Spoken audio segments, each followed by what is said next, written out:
이것 가운데 하나님의 은혜가 함께 하시기를 간절히 소망합니다. 당랑포선이라는 사자성어가 있습니다. 사마귀가 메기를 잡으려고 엿본다라는 말로 지금 당장의 이익만을 탐하여 그 뒤에 위험이 오는 것을 못 보고 있는 것을 비유하여서 당랑포선이라고 말을 합니다. 나뭇잎에 맺힌 이슬을 먹기 위해 매미가 있습니다. 그런데 그 뒤를 보니 사마귀가 그 매미를 잡아먹으려고 노리고 있습니다. 그때 참새 한 마리가 날아와서 그 사마귀를 먹으려고 노리고 있습니다. 그런데 참새 뒤를 보니 참새를 잡으려고 새총을 참새를 향하여 겨누고 있습니다. 매미도 사마귀도 참새도 눈앞에 보이는 것만 바라보다가 곧 다가올 위험을 생각하지 못하고 있는 상황입니다. 각자 자신의 눈앞에 있는 이익에 어두워 뒤에 오는 위험을 생각하지 못하는 상황을 비유하여서 당랑포선이라고 합니다. 야곱 역시 형이 받아야 하는 축복, 장자권만 보고 있다가 그 이후에 다가올 위험을 보지 못하고 있습니다. 야곱은 형이 가지고 있는 장자권에 욕심을 부려 아버지 이삭을 속이고 장자가 받을 축복을 받지만 결국 복을 받는 것이 아니라 오히려 도망을 가는 신세가 됩니다. 오늘 본문은 심리적으로 아주 급박한 상황이 전개되고 있습니다. 야곱이 에서가 받을 축복을 받게 되면서 에서는 동생 야곱을 죽이려고 합니다. 창세기 27장 41절 하반절 말씀에 내가 내 아우 야곱을 죽이리라 하였더니 라고 기록합니다. 그래서 야곱은 형 에서의 분노를 피하려고 외삼촌 라반의 집으로 향하고 있는 것입니다. 사랑하는 부모님을 떠나가야 하는, 그리고 떨어지지 않는 발걸음을 옮겨야 하는 야곱. 그러나 야곱은 이 상황을 지체할 수가 없습니다. 형 에서는 분노하고 있으며 야곱이 에서를 만나는 날에는 목숨이 위험할 수 있습니다. 그래서 야곱은 발걸음을 재촉하고 있습니다. 급하게 도망쳐 나와서 잠시 머문 곳이 루스라는 지역이며 이곳에서 야곱은 삶의 전환점을 경험하게 됩니다. 지금 있는 이곳 루스는 야곱의 고향에서 약 100km 정도 떨어진 곳입니다. 100km는 군인이 행군을 하는 속도로 걷는다면 한 번도 쉬지 않고 24시간 정도 걸어야 갈 수 있는 거리입니다. 형 에서의 분노를 피해 급하게 도망한 후 해가 지고 밤을 맞이합니다. 그 시간에 100km 정도 갔다는 것은 걸었다기보다 뛰어갔다고 말해야 오히려 적절한 표현일 것입니다. 한마디로 야곱은 뒤도 돌아보지 않고 급한 마음에 단숨에 뛰어간 것입니다. 형을 만나면 죽을 수도 있다는 두려움 때문이었습니다. 그래서 야곱은 생명을 보존하기 위해 이를 악물고 이곳 루스까지 단숨에 뛰어갔던 것입니다. 지금 이곳은 야곱에게 있어서 낯선 장소입니다. 사람들에게는 누구나 낯선 환경에 대한 두려움이 있습니다. 물론 새로운 것에 도전하고 새로운 곳을 가는 것을 즐기는 분들도 계시겠지만 대부분의 사람들은 낯선 장소뿐만 아니라 낯선 직업, 낯선 문화, 낯선 사람들에 대한 두려움이 있습니다. 지금 이곳은 야곱에게 있어서 낯선 장소입니다. 자고 일어난다 하더라도 이 문제는 해결되지 않습니다. 앞으로 가야 할 외삼촌 라반의 집도 정확히 어디인지 모르며 심지어 외삼촌이 어떻게 생겼는지도 모릅니다. 새로운 장소, 새로운 사람들을 만나러 가야만 하는 야곱의 심정, 굉장히 두렵고 떨리고 불안한 마음일 것입니다. 그런 심정으로 도망을 가다가 루스라는 곳에 잠시 머물렀습니다. 야곱은 이 두려움 가운데 또 어두움이 내려앉은 캄캄한 루스 광야에서 돌을 베개 삼고 누웠습니다. 하늘에는 수많은 별들이 반짝이고 있습니다. 배부르고 여유 있고 걱정이 없을 때는 별을 보는 것이 마냥 아름답기만 합니다. 찬란하고 멋있게 느껴집니다. 그런데 배고프고 춥고 외롭고 걱정 가운데 불안할 때에는 오히려 허무함과 슬픔과 걱정을 더해주는 곳이 밤하늘의 별이며 홀로 있는 광야입니다. 급하게 달려와서 지친 몸과 마음이지만 야곱은 아마 쉽게 잠이 들 수 없었을 것입니다. 왜냐하면 춥고 배고프고 외롭습니다. 자신의 미래 또한 불투명합니다. 형의 눈을 피하여 도망은 나왔지만 그렇다고 내일이 안전하리라는 보장이 없습니다. 목적지가 외삼촌 라반의 집이지만 정확히 그곳이 어디인지, 또 한 번도 만나지 못한 외삼촌을 만났을 때에 내가 뭐라고 말을 해야 할지, 그 외삼촌이 나의 상황을 받아줄 수 있을지, 모든 것이 불확실한 상황입니다. 야곱은 자신이 이렇게 될 줄 몰랐을 것입니다.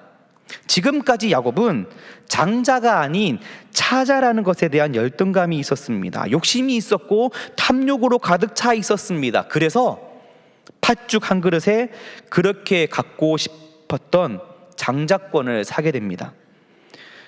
장자의 축복이 대단하게 보여져서 형에게서 장자권을 사고 아버지 이삭에게 에서라고 속여 축복 기도도 받긴 했으나, 그래서 나의 앞날이 뻥 뚫린 고속도로처럼 순탄할 것만 같았으나 축복은커녕 지금 야곱의 모습은 도망자의 신세, 마치 저주가 되어 돌아온 것처럼 보입니다.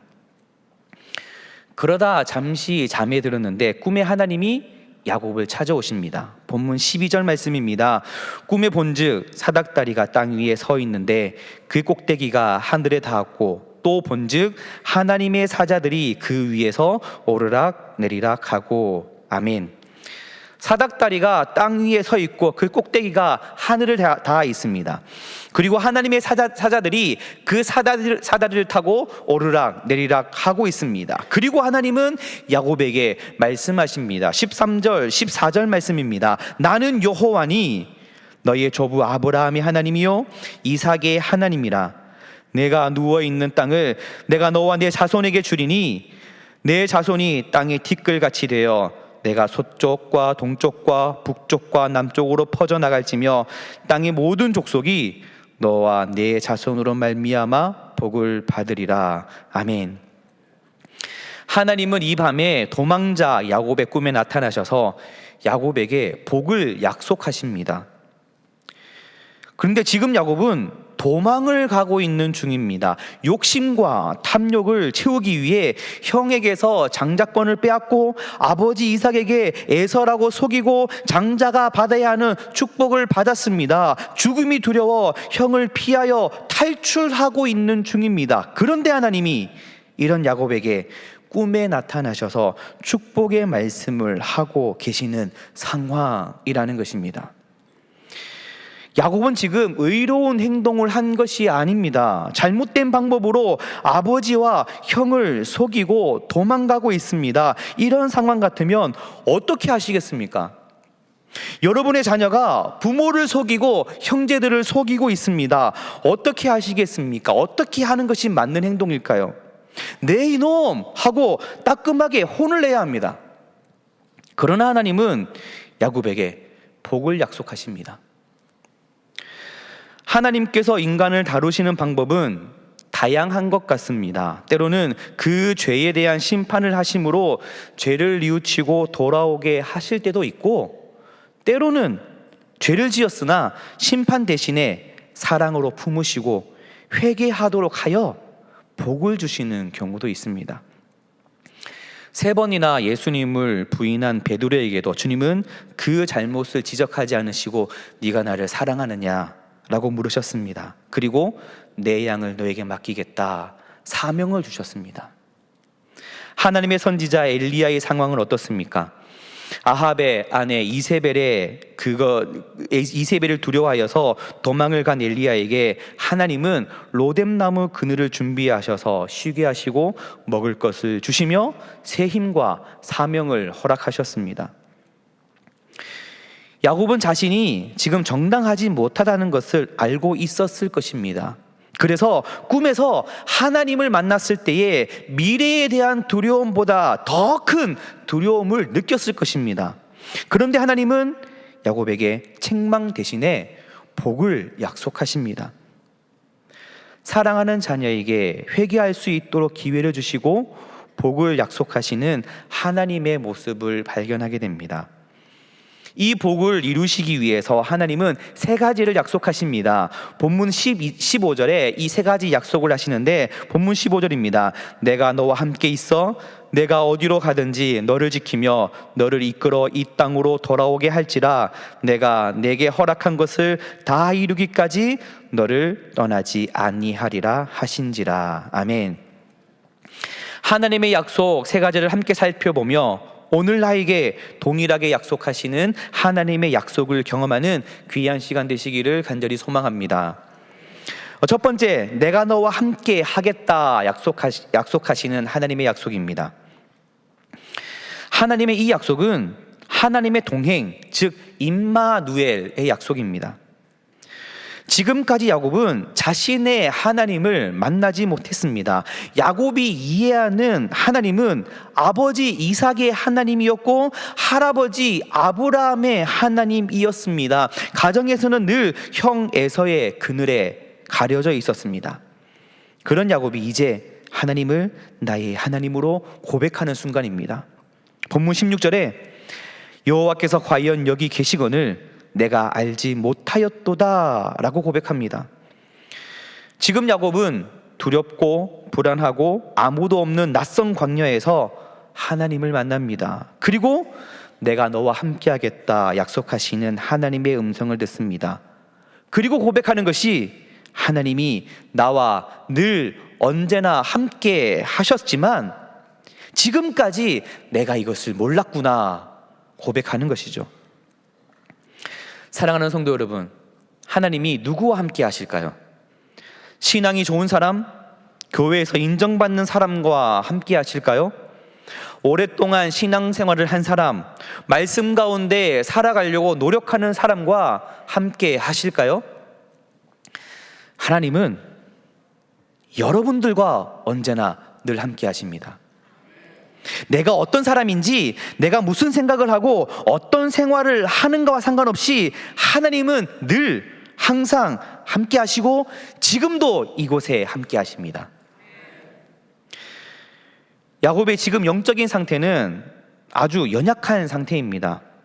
아버지를 속여 형 에서가 받아야 하는 축복을 몰래 받고 그것이 두려워 도망을 가고 있습니다. 낯선 환경에 홀로 남겨져 있습니다. 혼자 아무것도 할 수 없는 그런 연약한 상태입니다. 아직 하나님을 인격적으로 만나지도 못했습니다. 남의 것을 가로채고 어쩌면 아버지의 재산을 더 많이 받고 싶어하는 탐욕으로 가득한 모습이었을지도 모릅니다. 그런 욕심에 수단과 방법을 가리지 않았지만 지금은 숨어서 피하는 도망자의 모습입니다. 그러나 하나님은 이 연약하고 보잘것없고 부끄럽기 짝이 없는 야곱을 직접 찾아오셔서 내가 너와 함께 하겠다 약속하십니다. 나의 신앙이 연약하다고 해서 세상 가운데 살아가며 세상의 방법으로 살아간다고 해서 지금 나의 모습이 부끄럽다고 해서 볼품없다고 해서 하나님이 나와 함께 하시지 않는 것이 아닙니다. 이런 나에게 하나님은 여전히 함께 하시고 의로운 오른손으로 붙들어 주십니다. 하나님은 이런 나와 언제 어디서나 함께 하시는 분이십니다. 하나님은 야곱과 늘 함께 하셨습니다. 다만 지금까지 야곱은 이 사실을 몰랐던 것입니다. 그래서 이제서야 고백하고는 말이 여호와께서 과연 여기 계시거늘 내가 알지 못하였도다 입니다. 야곱은 이날 밤 나와 함께 하시는 하나님을 발견하고 있습니다. 이사야 43장에서는 하나님께서 이사야를 부르십니다. 내가 너를 지명하여 불렀나니 너는 내 것이라. 이어서 2절에서는 내가 물 가운데로 지날 때에 내가 너와 함께 할 것이라. 강을 건널 때에 물이 너를 침몰하지 못할 것이며 내가 불 가운데 지날 때도 타지도 아니할 것이요 불꽃이 너를 사르지도 못하리니 기록합니다. 내가 너와 함께 하겠다 약속하신 하나님은 야곱과 함께 하시고 이사야와 함께 하시고 수많은 믿음의 선조들과 함께 하십니다. 그리고 오늘 저와 여러분들과 함께 하십니다. 하나님은 지금도 나와 함께 하시고 내일도 여전히 함께 하실 것입니다. 두 번째, 내가 어디로 가든지 너를 지키겠다는 약속입니다. 지금 야곱은 두려워하고 있습니다. 형 에서로부터 두려워하고 있으며 낯선 환경으로부터 두려워하고 있습니다. 불확실한 미래로부터 두려워하고 있습니다. 이런 야곱에게 하나님은 내가 너를 지켜주겠다 약속하십니다. 꿈에서 만난 하나님의 음성을 들은 후 야곱은 하나님만이 두려움의 대상임을 깨닫습니다. 그래서 본문 17절에는 이렇게 고백합니다. 두렵도다 이곳이여, 이것은 다름 아닌 하나님의 집이요 이는 하늘의 문이로다. 아멘. 성경에는 두렵다라고 기록을 하고 있지만 이것은 무섭다의 의미가 아니라 하나님의 위대하심, 하나님의 능력, 하나님의 그 영광을 보고 하나님을 향한 경외감이 생겼다는 의미입니다. 하나님의 음성을 들은 야곱은 더 이상 사람이 두려운 것이 아닙니다. 더 이상 환경이 두려운 것이 아닙니다. 더 이상 미래가 두려운 것이 아닙니다. 이제 야곱의 시선은 세상을 향해 있는 것이 아니라 하나님을 향해 있습니다. 내가 어디로 가든지 나와 함께 하시고 지키시고 인도하시겠다 약속하시는 하나님을 바라보고 그 말씀을 신뢰하고 있습니다. 그리고 그 하나님을 향하여 예배합니다. 야곱이 하나님을 만나기 이전에 자신이 야곱이 들었던 하나님이 아닙니다. 내가 생각했던 그런 하나님이 아닙니다. 형용할 수 없는 하나님의 위대하심과 거룩하심, 하나님의 능력과 영광, 그 현존을 바라보며 두렵다라고 표현하고 있는 것입니다. 이것은 하나님을 향한 예배입니다. 내 마음을 다해 하나님의 현존하심을 고백하고 노래하고 찬양하는 것, 이 마음이 우리가 하나님을 예배하게 하는 원동력이 되는 것입니다. 하나님께 예배하고 무릎을 꿇고 손을 높이 들고 경배하며 찬양하는 것, 이것이 예배입니다. 그리고 오늘도 우리는 그런 마음을 가지고 하나님을 예배하고 있습니다. 세상을 바라보는 것이 아니라 나와 함께 하시고 지키시고 인도하시는 하나님을 바라보고 예배하는 거룩한 하나님의 사람이 되시기를 간절히 소망합니다. 세상은 결코 우리가 두려워할 대상이 아닙니다. 우리 곁에 계신 하나님만 믿기만 하면 우리는 세상을 얼마든지 이길 수 있습니다. 우리가 흔히 부르는 찬송가 357장에서 우리는 이렇게 고백합니다. 믿음이 이기네, 믿음이 이기네. 주 예수를 믿음이 온 세상을 이기는 것입니다. 세 번째, 내가 내게 허락한 것을 다 이루기까지 너를 떠나지 아니하리라는 약속입니다. 이 약속은 내가 너를 통해서 하고자 하는 일을 다 이루기까지 이 땅에서 내게 주어진 인생의 숙제를 내가 다 마칠 때까지, 너를 향한 나의 거룩한 뜻이 이 땅에서 이루어질 때까지 나는 결코 너를 포기할 수 없어 라고 말씀하시는 하나님의 약속입니다. 야곱에게 말씀하시는 하나님의 약속, 이것은 하나님께서 야곱에게 허락하시는 복을 이루시려는 하나님의 약속입니다. 이 약속은 하나님의 일방적인 약속입니다. 야곱에게 어떤 조건을 요구하는 것이 아닙니다. 하나님의 방법은 참 이상하고도 이해할 수 없을 때가 있습니다. 어디로 튈지 모르고 또 끊임없이 배반하고 돌아서는 인간을 하나님은 직접 선택하셔서 함께 일하는 동력자로 삼으십니다. 하나님은 항상 우리에게 손을 내미시는데 우리 인간은 항상 하나님의 뒤통수를 치는 것 같습니다. 그럼에도 불구하고 하나님의 방법은 언제나 사랑이고 용서이고 구원입니다. 약속이라는 것은 상호 간에 동등한 유익이 있을 때에 이루어지는 것인데, 하나님께서 주시는 약속은 이번에도 역시 하나님께서 손해보시는 약속 같습니다. 도망하는 야곱에게 베푸시는 하나님의 이 놀라운 은혜가 보이십니까? 이것은 거저 주시는 하나님의 선물입니다. 하나님의 은혜입니다. 하나님의 사랑이라는 것입니다. 이러한 하나님의 약속, 하나님의 축복으로 야곱은 이전의 야곱이 아닙니다. 잠에서 깬 야곱은 이곳 루스를 베델로 변화시킬 수 있는 능력의 사람이 되었습니다. 야곱이 돌베개를 베고 잠을 잤던 곳은 원래 루스라는 곳입니다. 루스는 황량하고 거친 들판입니다. 사막과 같은 마른 땅 위에 커다란 바위만 자리를 차지하고 있는 아주 삭막한 지역입니다. 마치 저주받은 땅처럼 보이는 곳이 이곳 루스라는 것입니다. 그런데 지금 야곱의 모습과 비슷한 모습 같습니다. 그런데 야곱은 루스에서 하나님을 만난 후에 저주의 땅과 같은 루스를 하나님의 거룩한 집인 벳엘로 바꾸어 놓은 것입니다. 아버지의 집을 떠나 아무것도 의지할 것 없는 광야에서 야곱은 하나님을 고백합니다. 밤새 하나님을 만난 그 감동과 기쁨에 견딜 수가 없어서 일어나자마자 베었던 돌을 세우고 하나님의 집이라고 부릅니다. 벳엘이라고 이름 짓습니다. 이제 이곳 베델만 하나님의 집이 되는 것이 아니라 야곱이 가는 곳곳마다 그곳은 하나님의 집이 될 것입니다. 왜냐하면 내가 내게 허락한 것을 다 이루기까지 너를 떠나지 아니하리라 약속하셨기 때문입니다. 야곱과 함께 하신 하나님은 저와 여러분들과 동일하게 함께 하십니다. 내가 내게 허락한 것을 다 이루기까지 너를 떠나지 아니하리라 말씀하시는 하나님의 약속은 오늘 또 동일하시기에 내가 있는 그곳이 바로 하나님의 집이며 베델이 되는 것입니다. 내가 있는 그곳이 하나님을 향하는 곳이고 바로 그곳이 예배의 장소입니다. 예배의 장소가 따로 정해져 있는 것이 아닙니다. 우리가 하나님을 바라보고 경배하고 찬양하는 것, 그곳이 바로 예배의 장소이며 하나님의 집이며 하늘의 문을 여는 곳이며 그곳이 바로 베델입니다.